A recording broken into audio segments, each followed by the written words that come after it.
Stories at Work. You're watching Stories at Work. Today we're diving into a dramatized story from the world of corporate finance and internal control. I wasn't supposed to be in the office that late. Not because anyone said it out loud, just because, in companies like mine, the people who stay after dark are either trying to fix something or hide something. That night, I was doing what I always did when quarter-end pressure hit, reconciling payments, matching vendor confirmations, cleaning up the loose threads so leadership could pretend the numbers were smooth. My name is Dorian Keats, Treasury Operations Lead, mid-sized logistics tech, a place called Marlowe Freight Systems where the product was software, but the money still moved like it was 1999 through urgency, favors, and people who said, just push it, like it was harmless. I was alone on my floor. The lights were in night mode. My screen was the only bright thing in the room. And then I heard my name. At first, I didn't even realize it came from the hallway.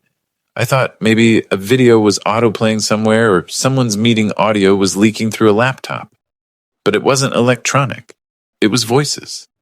Real voices. Close enough that I could hear the shape of the words. The conference room across from my desk had one of those glass doors that never fully latches unless you slam it. Someone had pulled it closed, almost, not fully. I stood up without thinking, not to spy, just instinct, like your body knows before your mind admits it.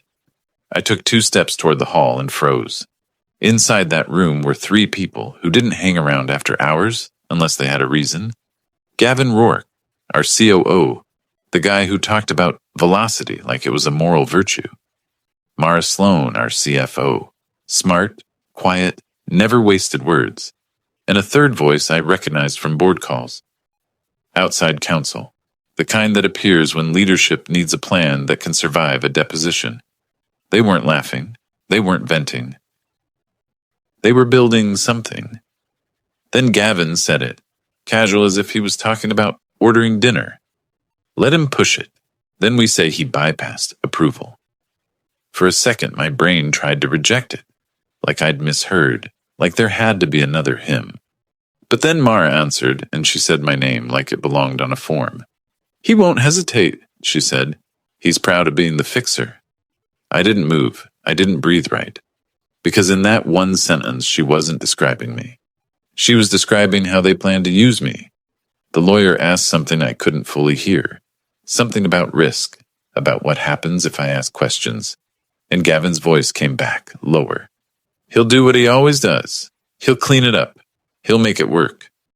That's when it clicked. They weren't worried about whether a payment was correct. They were counting on my personality, my habits, to make the wrong thing look normal. I backed away from the door slowly, like the sound of my shoes could give me away. I returned to my desk, sat down, and stared at the wire queue on my monitor like it had teeth. There was a payment draft sitting there already. A transfer for $3.4 million, and it was tagged with the kind of note leadership uses when they don't want questions. Urgent. CEO wants confirmation. My fingers hovered over the mouse. If I pushed it, I'd be the initiator on the audit log. If it went wrong, my name would be the first one they circled. I didn't feel heroic. I didn't feel brave. I felt like someone had quietly moved the floor under my feet, and I'd only just noticed. So I did the one thing I'd never done before at Marlowe. I stopped trying to fix it, and I started trying to prove it. I opened the vendor record to double-check the beneficiary. The name on the wire wasn't the vendor. It was close enough to fool someone who wanted to be fooled. But it wasn't the vendor, and once I saw that, I knew this wasn't a mistake. It was a setup. But that was just the beginning. By the time the elevator doors opened the next morning, my heart rate was normal again. Not because I felt safe, because I'd made a decision on the train ride in. I wasn't going to react like a cornered employee. I was going to react like a person writing a record. The wire draft was still in the queue when I logged in. $3.4 million.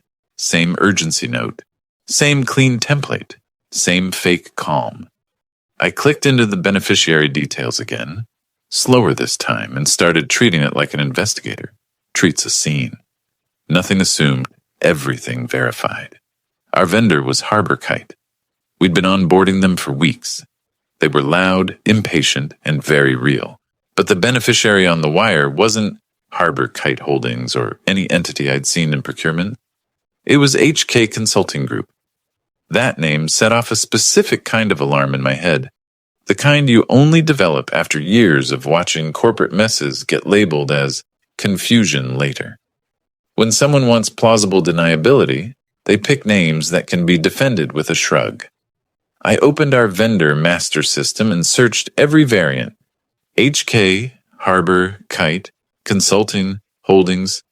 Nothing. No record, no tax form, no contract, no payment history. So I pulled the only thing Treasury people trust more than names, the change trail. There's always a trail. Even in sloppy companies, the systems keep a story of who touched what, if you know where to look and you look early enough. In the vendor onboarding ticket, I found a thread that had been resolved late last night. The last message was a forwarded email with a bank change request. The sender name looked like our procurement manager, Lena, but the address was wrong. Not obviously wrong. Not lena.fake at something.ru. It was her email, with one extra letter buried in the middle. A tiny typo that the brain reads past when it's late, when you're stressed, when you want the problem to go away. I clicked the header details and felt my stomach tighten. Not panic, just cold certainty. The email hadn't originated from our domain. It had been routed externally and then forwarded internally to make it look like it came from inside. And someone had attached a wire template as if they were doing me a favor. I leaned back in my chair and stared at the ceiling for a second. This was the part that made me angry. Not because fraud exists, but because they'd wrapped it in a familiar shape. Dorian will handle it. Dorian always handles it. Dorian is useful until he's blamable. I took a screenshot of the header, saved it into a folder I named something boring, Q Close Support. Then I checked the approvals.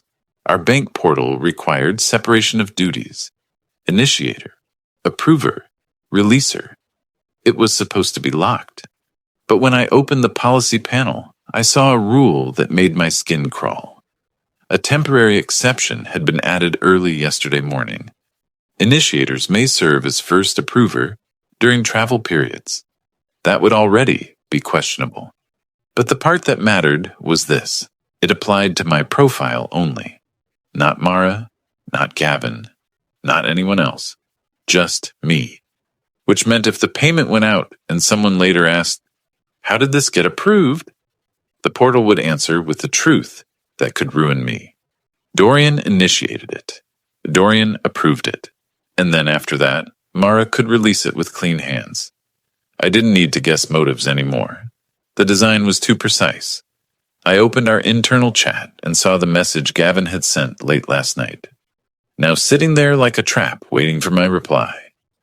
Need that Harbor Kite wire queued by end of day. CEO wants confirmation. That sentence wasn't about speed. It was about pressure. It was about creating a written instruction that could later be used as a "you were told." I started typing, stopped, deleted, typed again. I kept it neutral and dull on purpose. Queued for verification. Will update. No argument. No accusation. No emotion. Then I did something I'd never done in my first 2 years at Marlowe. I picked up the phone and called someone outside Gavin's gravity. Our general counsel, Elliot Price, wasn't popular. He wasn't one of the guys. He didn't do jokes on Slack. But he understood one thing better than anyone in that building. Risk isn't a feeling. It's a file. His assistant answered, "I didn't say emergency. I didn't say fraud. I didn't say they're setting me up." I said calmly, "I need 10 minutes with Elliot on a Treasury payment issue. There's a beneficiary discrepancy and an approval configuration change tied to my user. I have screenshots." There was a pause, long enough that I could tell she was taking me seriously. "Hold," she said. While I waited, I prepared the message like I was preparing evidence for someone who would later read it without knowing me. Subject line, payment risk, request legal, hold body, wire draft, amount, and purpose. Beneficiary, name mismatch. Vendor master shows. Entity does not exist. Email header indicates spoofed request. Approval, exception, applied only to my profile. Request, legal hold, pending review. No dramatic language, just facts. Then my phone buzzed. Elliot. His voice was flat, like mine gets when I'm trying not to show I care. Walk me through it, he said, so I did, slowly, in order, with timestamps. When I finished, he asked one question. Have you queued the transfer? It's a draft, I said. Untouched. Good, he replied. Do not touch it again. Then he said the sentence that changed the day. I'm issuing a legal hold on that payment. You are instructed not to release funds. If anyone pressures you, forward it to me. I looked at my monitor again. The wire draft was still there, waiting. But now it wasn't just my hesitation keeping it in place. It was legal. And for the first time since last night, I felt something close to control. I didn't know it yet, but that decision was going to cost them more than money. The pressure didn't come as shouting. It came as normal words said in a slightly wrong tone. At 9:15, Gavin appeared at my desk, like he'd been there the whole time. Hands in his pockets, coffee untouched. Mornin', he said. Is the Harbor Kite payment queued? I didn't swivel dramatically. I didn't sigh. I kept my eyes on my screen for one extra second, then looked up like this was routine. It's under legal hold, I said. Just that. Gavin blinked once. A small delay, like his brain had to reroute.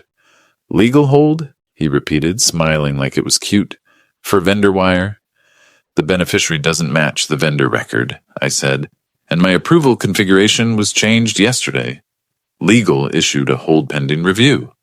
His smile stayed, but it thinned. Who told you to do that? General Counsel, I replied. Elliot Price. That name didn't scare Gavin the way it scared most people. Gavin liked power games. He assumed he could talk his way through anything. So he leaned in slightly, voice lower. Dorian, you're making this bigger than it is. We're trying to land quarter end.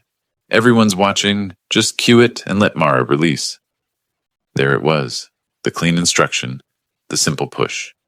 The line that would later become, he chose to do it. I kept my tone even. I can't. It's on hold. He stared at me for a beat longer than normal. Then he nodded like he respected procedure and said, okay. But the way he walked away told me the real message. Fine. Then we'll do it a different way. An hour later, I got a calendar invite. Process alignment, treasury controls, mandatory. Organizer, Mara. Attendees, Gavin, Mara, me, and a dial-in line labeled external. I didn't have to guess who external was. I accepted the invite and forwarded it to Elliot, with one sentence.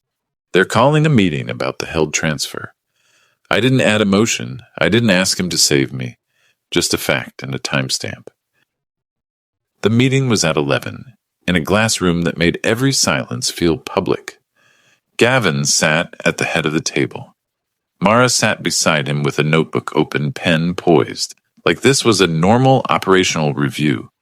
The speakerphone in the middle of the table glowed. Outside counsel was already connected.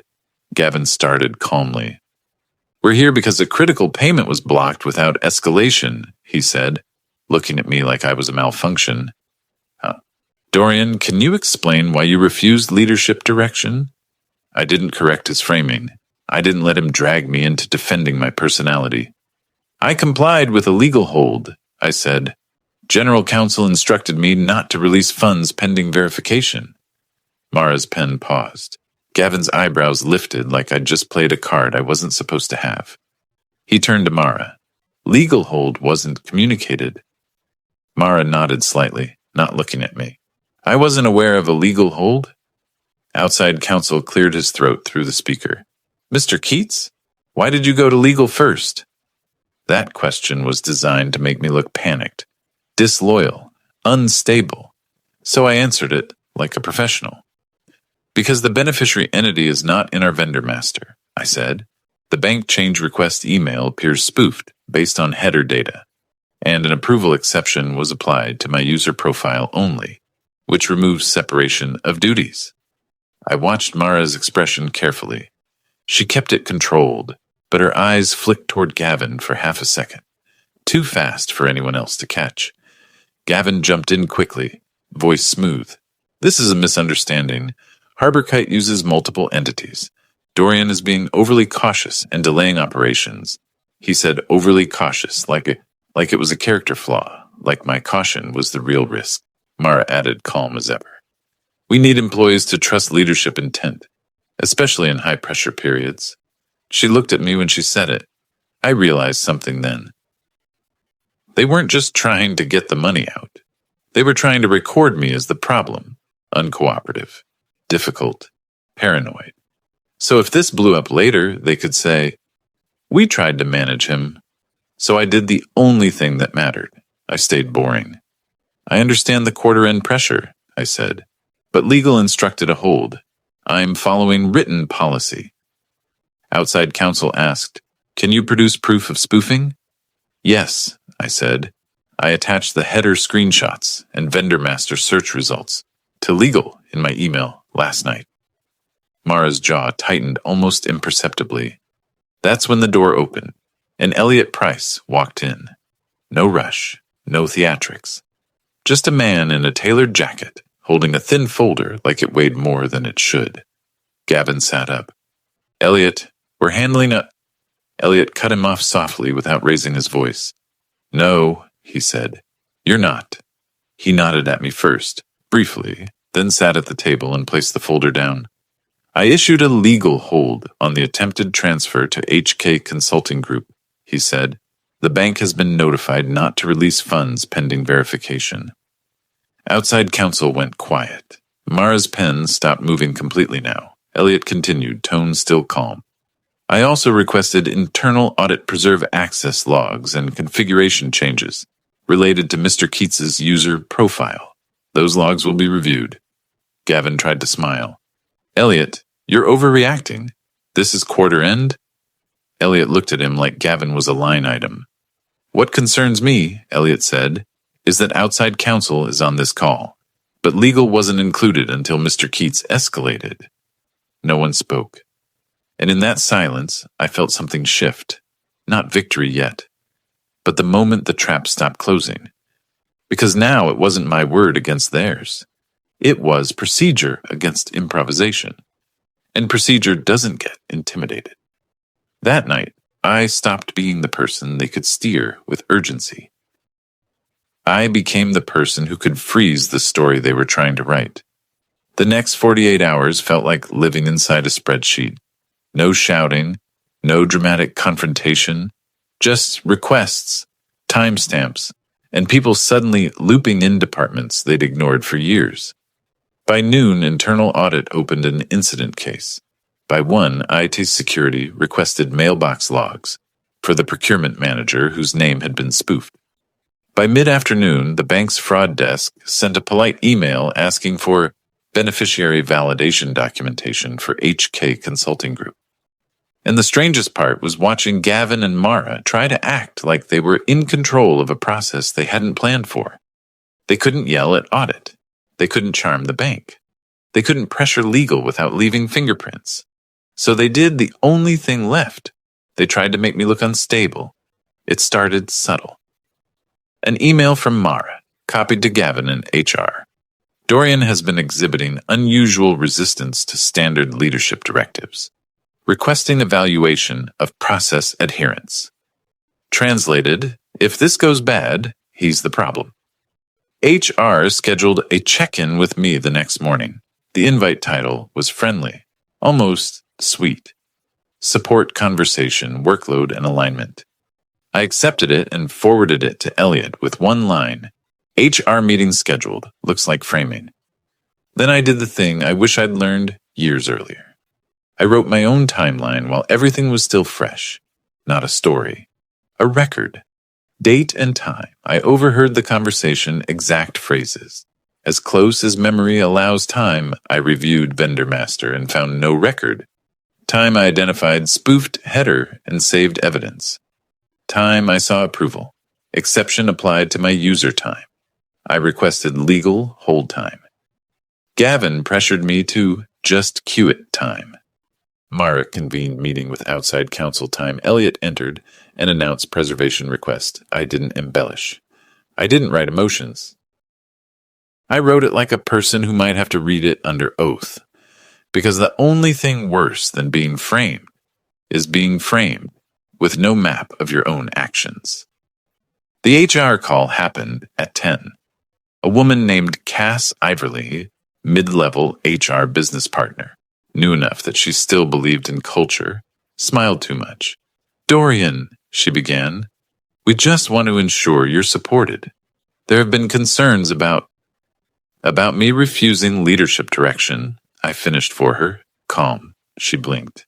"Well, about alignment."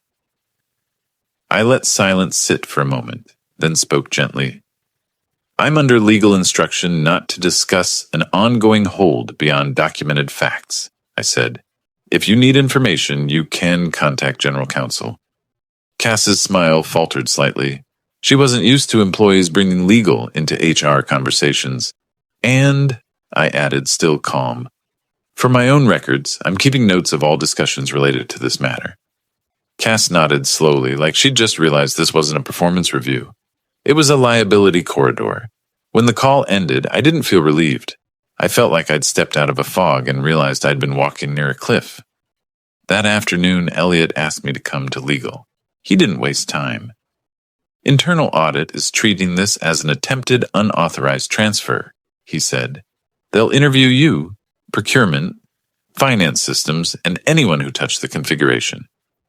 "Will they see who changed my approval rules?" I asked. "They already pulled it," he replied. He slid a single printed page across his desk. A screenshot, the configuration changelog, time-stamped early yesterday morning. Changed by an admin account belonging to Kellen Voss, our finance systems manager. Kellen wasn't leadership. He wasn't a mastermind. He was a competent technician who did what he was told. And he reported directly to Mara. I stared at the paper for a long moment. That was my micro-catharsis. Sharp, specific, earned. Not because it proved Mara did it personally, but because it proved it wasn't an accident. Someone had reached into the system and molded it around my name. Elliot watched me carefully. "Here's what happens next," he said. "Audit will ask you the same question in 10 different ways. Keep it factual. Don't speculate. Don't accuse. Let evidence do the accusing." Then he leaned back and said something that sounded almost like advice, not instruction. "People like Gavin survive by turning emotion into a distraction. Don't give him that." I nodded. That night, Gavin tried one last move. He messaged me directly on chat, too late in the evening, like he wanted a private thread without witnesses. "We can fix this. Stop escalating. You're putting your job at risk." I stared at that line for a long time, because it was the purest version of the threat. Not a denial, not an explanation, just pressure. I didn't reply on chat. I took a screenshot, saved it, and forwarded it to Elliot with the date and time. Then I went home, and for the first time in days, I slept without waking up every hour, because I finally understood what I was doing. I wasn't fighting them. I was letting them walk forward, while the floor beneath them turned into documented glass. Quick practical note, because this part matters in real corporate life. If someone ever tries to push you into moving money just to keep things smooth, you don't win by arguing. You win by moving the conversation into written policy, independent review, and preserved logs. Calm, documented steps beat panic every time. On Monday morning, the CEO called a leadership alignment meeting. That's what the invite said. But everyone knew what it was. The moment the company decided whether this stayed an internal process issue or became a board-level event with names attached. They held it in the big conference room. Glass walls, long table.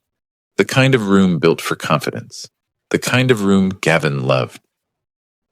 When I walked in, he was already there, standing instead of sitting, talking too loudly to someone from finance like he was proving he still belonged. Mara sat 2 seats away from him, posture perfect, hands folded, expression neutral. She looked like someone who believed calm could replace explanation. Elliot Price was at the far end of the table with a slim folder. Internal Audit's director, Nina Harrow, sat beside him with a laptop open, ready to read a timeline like a verdict. And then the CEO arrived, Brennan Vale, with the kind of polite face that says, "I don't like surprises, and I like them even less when they involve money." He didn't waste time. "I'm told we have an issue with a wire transfer," he said, taking a seat. "Start from the beginning." Gavin stepped forward like a man answering for the room. "Miscommunication," he said. "Treasury overcorrected.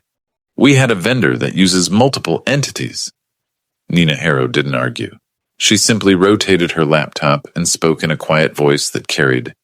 "Here's what we have," she said. "A payment draft for $3.4 million to an entity not present in the vendor master. A bank change request originating from an external domain, impersonating procurement. And a control exception applied only to one employee's profile, Dorian Keats, removing separation of duties." The room got colder. Brennan's eyes moved from Nina to Elliot. Elliot nodded once. Legal hold was issued immediately. Bank was notified. Funds did not move. Brennan's jaw tightened, not with anger, more like disappointment that someone had forced him to pay attention. He looked at Gavin. "Why was an outside counsel call happening before my legal team was informed?" Gavin opened his mouth, then closed it. He tried again. "We were trying to contain it. Keep operations running. Dorian escalated prematurely." Brennan's gaze slid to me. "Dorian," he said, "did you move the money?" "No," I answered. It stayed in draft. "Did you bypass approvals?" "No," I said. "My approval profile was altered without my request. I reported the discrepancy and requested a hold." Brennan turned toward Mara. "Who authorized the control exception?" Mara's voice was calm, practiced. "I didn't personally make any change," she said. "I wasn't aware it was applied in that manner." Nina tapped her keyboard once. "The change was executed by Kellen Voss, Finance Systems Manager. The ticket trail is blank. No change request. No business justification. No documented approval." Kellen wasn't in the room, but his name landed like a weight. Brennan asked the question that split the air cleanly in half. "Why was Dorian's profile the only one changed?" No one answered, not at first. Gavin glanced at Mara. Mara looked at the table. Elliot didn't move. In that silence, I realized something simple and almost sad. They had expected fear to make me talk too much, so I didn't. I waited. Nina continued, voice steady. "We also have a message from Mr. Rourke, Mr. Keats, instructing him to cue the payment under urgency language. And we have Mr. Keats's response, which is neutral and references verification." Brennan leaned back slightly. "So the attempt is documented. The pressure is documented. The control change is documented." He looked at Elliot. "What's our exposure?" Elliot didn't dramatize it. He didn't need to. "If funds had moved," he said, "we'd be dealing with unauthorized transfer reporting, internal control failure, and potential disclosure considerations, depending on materiality and auditor view. Even without funds moving, the attempt and control override are governance issues." Brennan went still for a moment, then made a decision the way CEOs do when they want the room to stop breathing. "Gavin," he said, "you're on administrative leave pending outcome, effective immediately." Gavin's face twitched like he'd been slapped.